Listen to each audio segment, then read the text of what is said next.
Alaikum salam. How are you? I'm okay. Give me a second. I can't see your camera, but I think other people can. This glitch has happened before. Mm-hmm. Can you see my camera as well? Can you see me? Yeah, I can see you. Yeah, for some reason it's not showing on my side. I'm a bit concerned. Let me ask. I'm just asking Tuba now. Mm-hmm. Yes, okay, fantastic. So again, this happens. Bismillah. Welcome, Basma. Forgive us for that. It seems to happen. This is like the second time this happened now, whereby I've tried to add you and I accepted the invitation, but it didn't show directly. Anyhow, welcome, Basma. You are tuning in from Turkey at the moment? No, actually, I'm in Riyadh, Saudi Arabia, in the meantime. Oh, yes, fantastic. Okay. Bismillah. Let me quickly just do a quick introduction of Imam Connect. It is the world's first digital marketplace for Muslim services.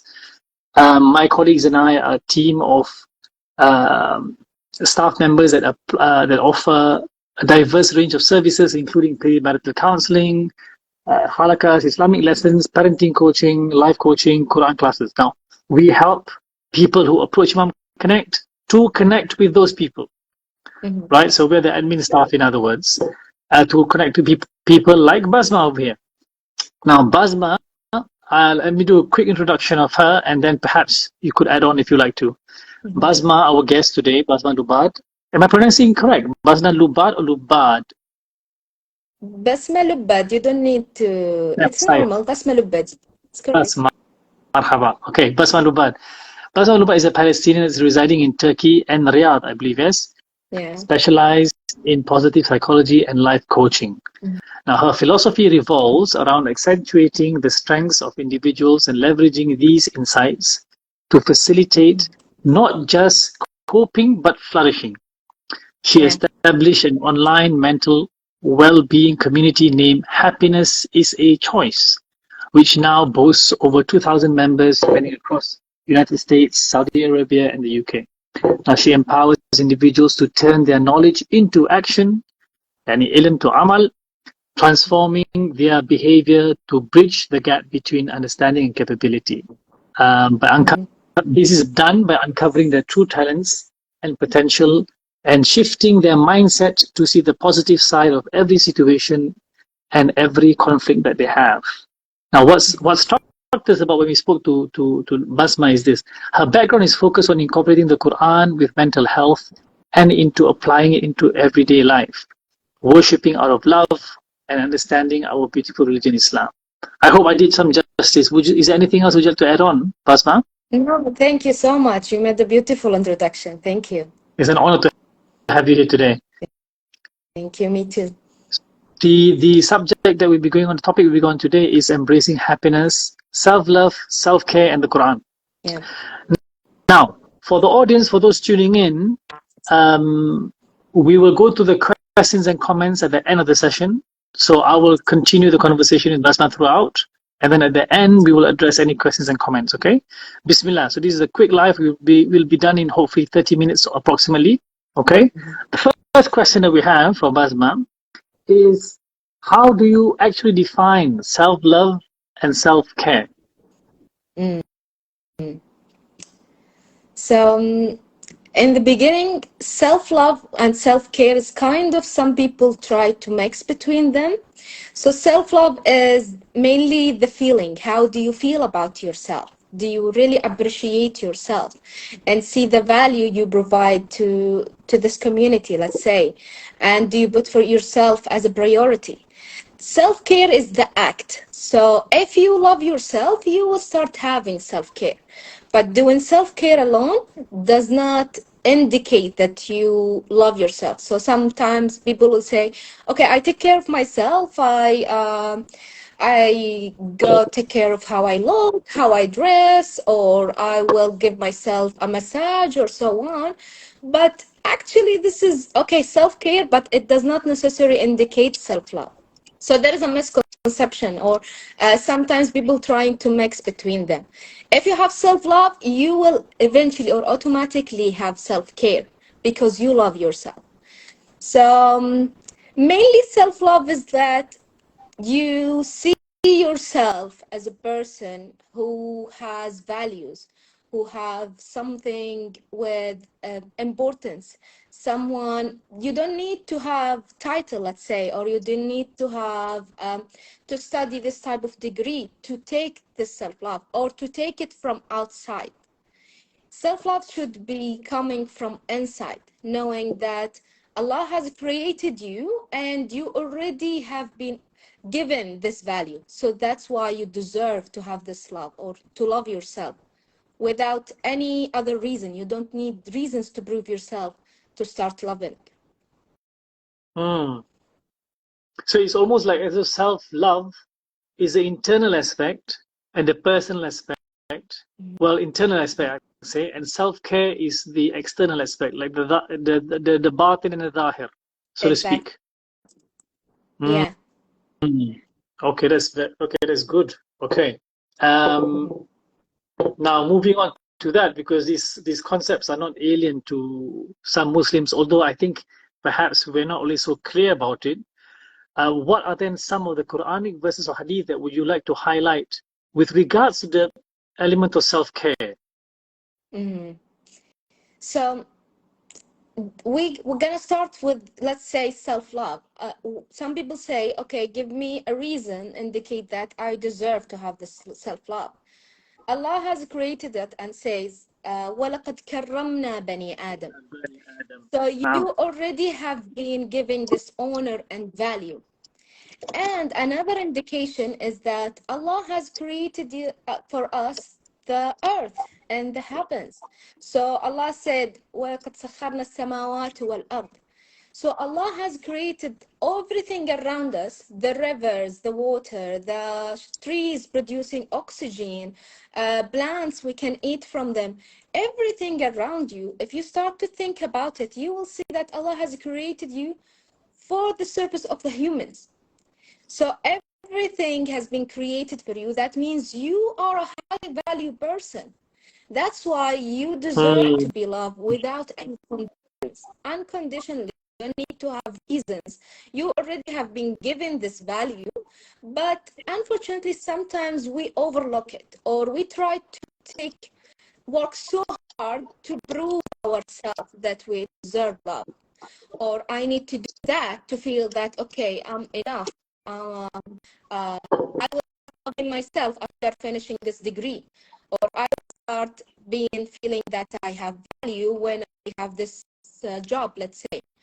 So we have connected it to other aspects, as you said, external reasons, but look that we don't even need the reason. We already have been given this value.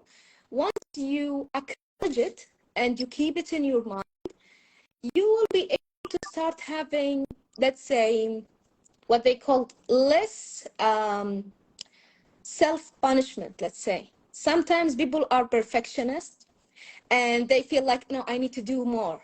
And some people are a people pleaser. They want to please people, so they will feel that, okay, I will feel good about myself if other people told me I'm good. But again, as I told you, we need to shift our perspective to ourselves first, not from the outside. And everything in Quran has said that. Allah also has said in the term of self-care, Allah always said to our prophets, لا تحزن, لا تخف. So don't be sad, don't be scared. There's lots of phrases that indicate self-care. You need to take care of your mental health. Don't allow it to go into these negative emotions. And we can know all of these indicators from our prophet's story and many stories. You will have that Allah has always backed up us, telling us, don't worry, don't have this type of thing that can hurt you mentally. Don't let them affect you. Don't be carried away. Don't be injustice. ولا تظلموا أنفسكم. There is different type of ظلم النفس. Different thing when you listen to people who are always talking in a negative way. When you're listening to bad stuff, to bad music, for example, you're actually doing, this is ظلم النفس. You're not doing fair to yourself because you're bringing negative energy to you. So yeah. That's interesting. You know, what's peculiar about what you've been saying is that I'm familiar with a good amount of what you've mentioned, but I've never heard it being packaged in the way that you just did. You know, la yudhlimun nafs, like, so don't oppress yourself. You think you don't. People, I think, even including myself, I don't see that as which is, I think, what the methodology that some scholars apply, which is to use the opposite. So don't oppress yourself would be to take care of yourself then. Yes. Sometimes the signs are all there, but we need a little help in understanding what those signs mean. Okay. Now, what personal experiences led you to prioritize this idea of self-love and self-care for yourself in your life? What was it that because your method seems to be rather focused. What has kind of led you to this point? Well, maybe it's the same story of how I get into coaching. Like I used to have let's say a corporate job, and I was like actually enjoying it, but I felt it's the same. It's the same routine. It does not bring me any kind of, let's say, improvement, which is the thing I notice. One of our main message in life is to develop, to be a better person. And this is what Allah has told us that قَدْ أَفْلَحَ مَنْ زَكَّاهَا. So main part of our life is to do tazkiyah, to make a better version of ourselves. So I noticed that I'm not moving forward. And anything or any person who's not moving forward, that means you're going backward. No one stay the same because life is changing. Everything's changing. If not going forward, that means you're going backward. So I feel in that time, I noticed that, let's say, how we a little bit programmed, saying, okay, you finish bachelor degree, go and have master. You finish master, you need to have, let's say, PhD, then do the other job. Then it's like you don't know what is best for you. You just follow what others has been successful doing it. And we say, okay, we'll just do that then, but this is not you. This is not maybe suitable for you. And here where it comes to me, when I went out of my job and stayed for a while, having this time of self-reflection and assessment, I start to say what I really want. What does Basma really want? And here it comes everything and putting myself as a priority, asking how do I want to live my life, not depending on the stereotypes or having other plans from other. What is really my plan? And from that, I start to focus on myself. I start to give myself a priority, asking what is suitable for me. What is the thing that I do and love and enjoy and thrive through it, let's say.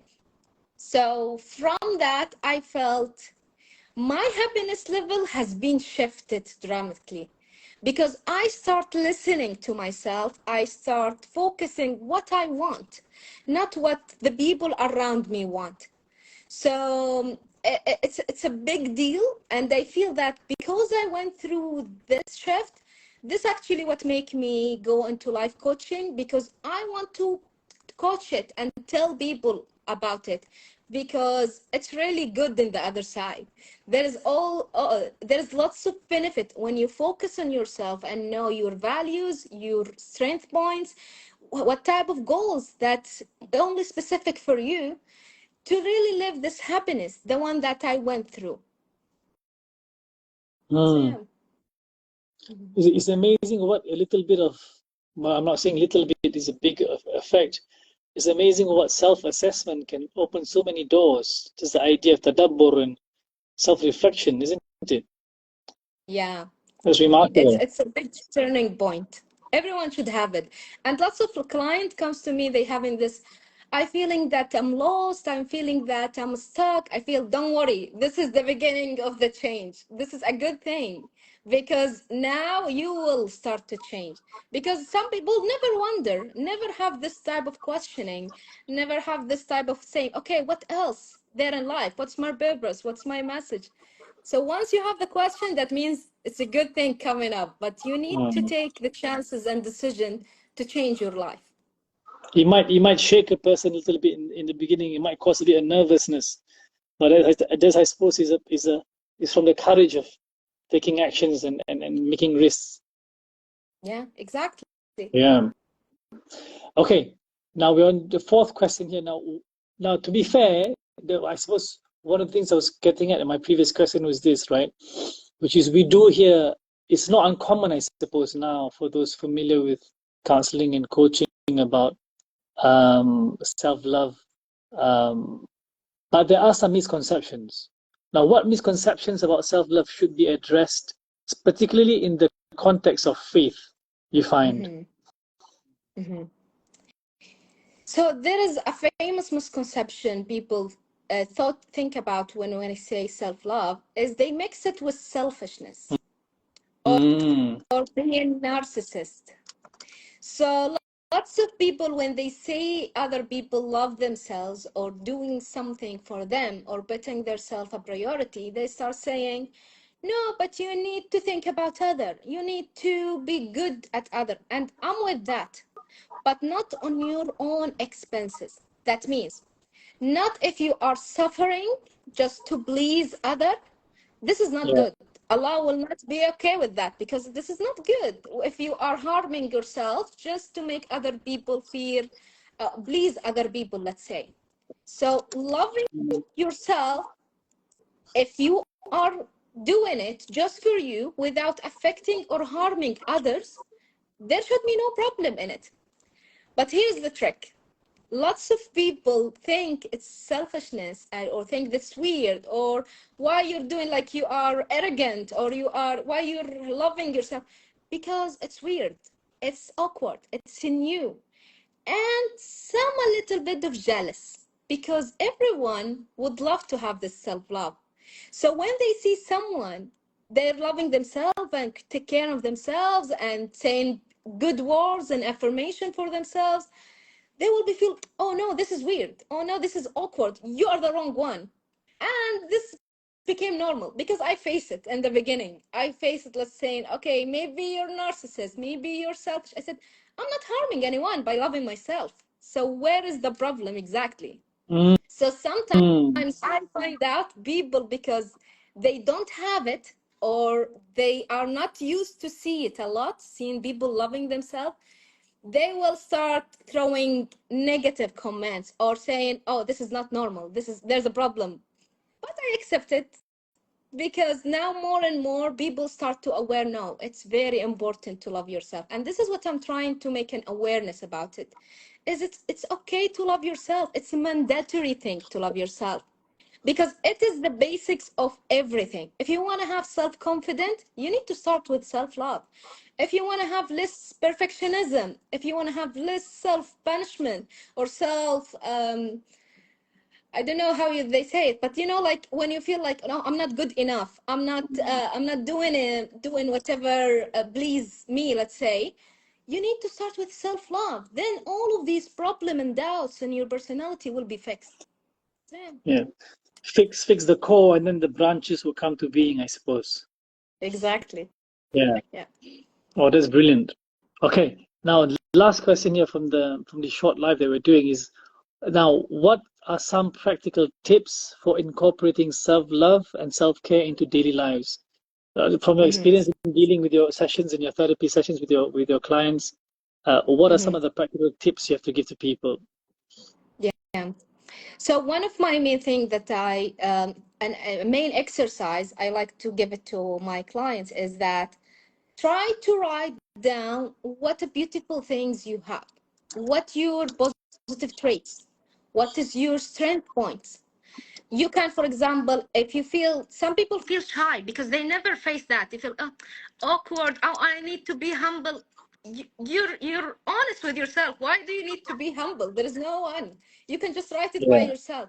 But because they didn't used to do that, so they will feel like, oh really, I need to, oh maybe I'm shy, I will not say. Or and lots of people have difficulty, really. I would take them, let's do 2 sessions just to be able to get them out and let them write it down. Sometimes I tell them, ask people, people who really love you and genuine, they can give you good comments. So just to get to know yourself better. And this is my approach in life coaching. It's all about self-discovery journey. So when you discover yourself, you will start to love it, because it's worth loving. Everyone have good stuff, but sometimes we focus on the flaws, we focus on the weaknesses. And this is what I try to do, is that you will first build a base with good positive traits and your strength point. Then you will realize, okay, oh, I have lots of good stuff. You will have a long list, trust me. So then I will work with you on the flaws or the weaknesses. And this is a very important part in self-love, because we can't see all the pink flower stuff, beautiful thing in our life and just ignore the bad traits. No, we need to accept them. You are a whole package. Everyone is a whole package. So after building this self-love from the strength point or the good traits, we will work on accepting our flaws and working toward enhancing and improving. So once you reach this point, you will fully accept yourself. You have nothing to hide. You will not be afraid of people will highlight your flaws or something, because you work it all. It's a full self-discovery journey. And it's a beautiful one. It's a beautiful one. Once you get into it, you will be surprised what you're going to discover about yourself, and you will be more compassion. From compassion, you will not be hard on yourself, and you will start to love yourself more. That's interesting. It sounds like so much of what is there is already within. You're not trying to make people acquire something new. Like, people have this idea that I have to do this and, go to the gym or do this and get that degree. It seems like the positive things are already inside. It's just a matter of shifting that focus and having that clarity that you say. Because it will come. Once you start to love yourself, you will consider it as your baby. You will let it eat well. You will exercise well. You will let it sleep well early. You will not allow it to have bad friends, bad influence. You will not allow it to see, waste your time and things, because it will automatically reflect on your reality. You will see it. Because now you love it. It's like, okay, I will take care of you. We will do that. I will give you only the best thing, the healthiest choice.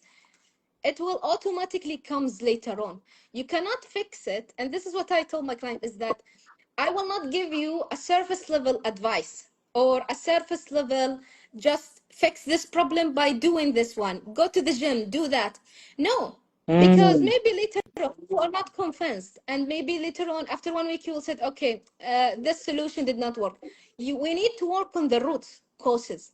Once you fix the root causes, the main beliefs that we have, our main self-image, and everything automatically will change without needing my advice or anything. You will automatically do it for yourself. Yep. That's remarkable. Now that's, I just want to recap from the 5 points mentioned earlier from the first questions. That self-love has more to do with the batin, the inside, and self-care has to do more with the outward of a person. Yeah. And then the other thing that was mentioned earlier, which I thought was quite profound, with connection with the Quranic verses or hadith, that as Basma mentioned earlier, وَلَقَدْ كَرَمْنَا بَنِي آدَمَ, for the ayah of Quran, that indeed Allah has honored, ennobled the sons of Adam, right? And that's an idea of understanding self-care. How can you not have self-care when Allah Himself has said that we have honored you, all children of Adam? Or don't be sad, don't be scared. These are all portions of the Quran that tells you that, surely this ought to translate to having an element of self-care. And with regards to personal experiences that Basma herself went through, she was in a corporate life, and although she enjoyed it, she felt there was no improvement, and there was a need to kind of, okay, look, what do I want? Who am I really? And now I need to develop, and it can't be stagnant, because being stagnant means essentially going backwards, right? Because everything's kind of moving on. And it's amazing what self-assessment has done so much for at least someone like Basma, and I'm sure her clients as well. Now we talk about misconceptions of having self-love in the context of faith.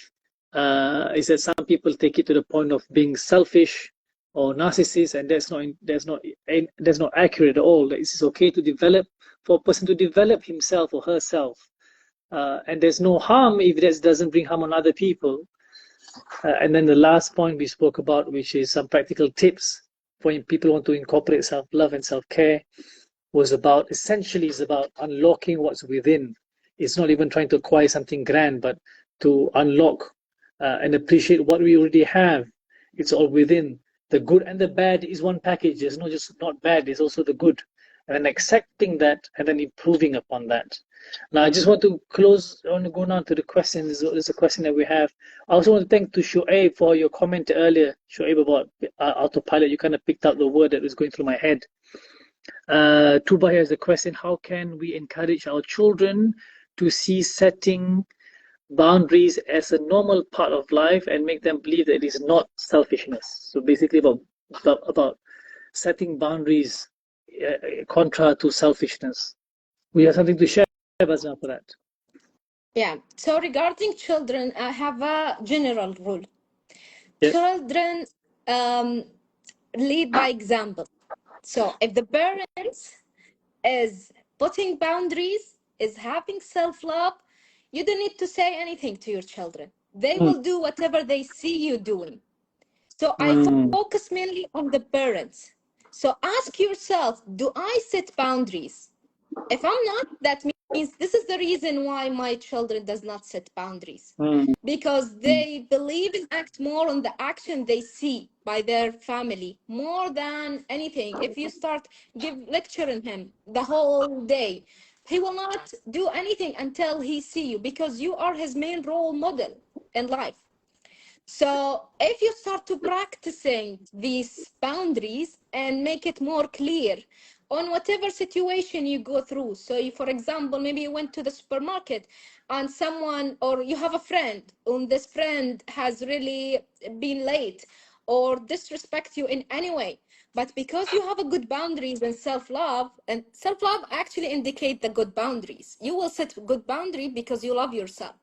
So this, and then you did not accept it, or you said, okay, this is not acceptable, or there is whatever reason, they will see how you acted, and then they will apply it to themselves with their friends or so on. So sometimes I don't tell parents to advise kids.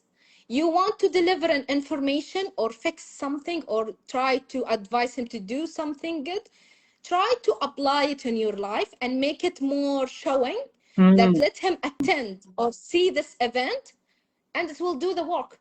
You don't need to say anything. They will see you. They will see you how you act, and they will be. Our kids is the mini version of us. Whatever you do, they will do.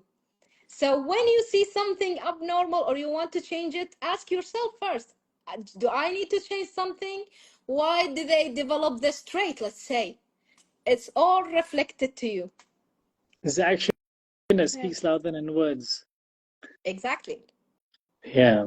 Oh, brilliant, brilliant. Thank you so much, Basma, for taking the time out for this short live session. For anyone that's watching either live or the recorded version of this, if you'd like to book a session and check out Basma's profile on imamconnect.com, you can send us a DM direct message or go to the website www.imamconnect.com. I want to thank you, Basma, again, and everyone else for joining in. Jazakumullah khair. Inshallah, we will see you all soon. Take care. Assalamu alaikum. Thank you so much. Thank you. Alaikum salam. Appreciate it.